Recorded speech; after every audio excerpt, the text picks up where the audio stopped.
ये देखते हैं मैथ के कुछ महत्वपूर्ण प्रश्न।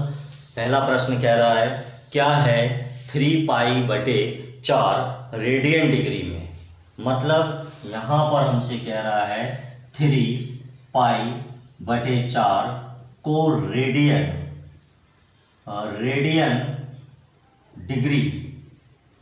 रेडियन डिग्री में क्या मान निकलेगा इसका।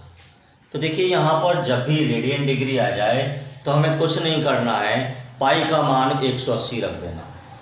तो देखिए यहाँ पर 3 इंटू, जब भी रेडियन डिग्री पूछे हमें पाई की जगह पर 180 डिग्री रखना है और ये 4 हो गया।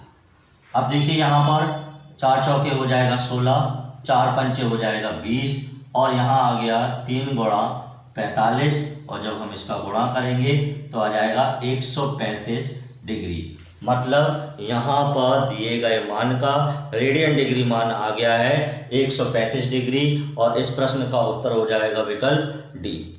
आइए देखते हैं अगला प्रश्न, बिल्कुल पिछले प्रश्न की भांति। इसमें कहा जा रहा है 5π/4 का रेडियन डिग्री में मान क्या होगा।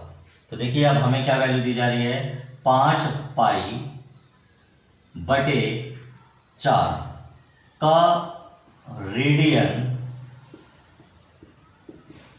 डिग्री मान हमें यहाँ निकालना है। जैसा कि हमने पिछले प्रश्न में आपको बताया था कि जहाँ पाई का मान दिया गया हो वहाँ 180 डिग्री रख देंगे और यहाँ पर भी पाई की जगह 180 रखेंगे और बटे 4 कर देंगे तो रेडियन डिग्री में इसका मान हमें प्राप्त हो जाएगा।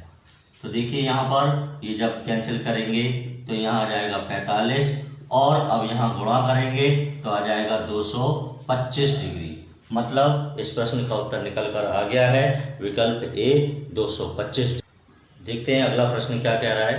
देखिए अगला प्रश्न कह रहा है -20 cube plus 13 cube plus 7 cube, इसका मान हमें यहाँ निकालना है। तो स्टूडेंट जो हमें प्रश्न दिया जा रहा है वो -20 का क्यूब दे रहा है और 13 का क्यूब दे रहा है, 7 का क्यूब दे रहा है और यहाँ पर हमसे मान पूछा जा रहा है।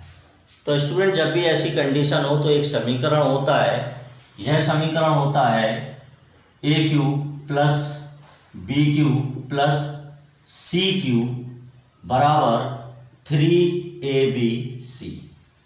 अब इस समीकरण का उपयोग हम जब करते हैं जब हमारे दिए गए मान में a plus b plus c बराबर क्या हो जाए, 0 हो जाए।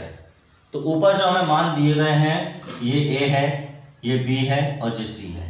अगर ये मान यहाँ 0 हो जाता है तो हम इसको इस समीकरण में मान फिट कर देंगे। तो देखिए यहाँ पर a का मान है -20 प्लस है b का मान है 13, c का मान दिया गया है 7।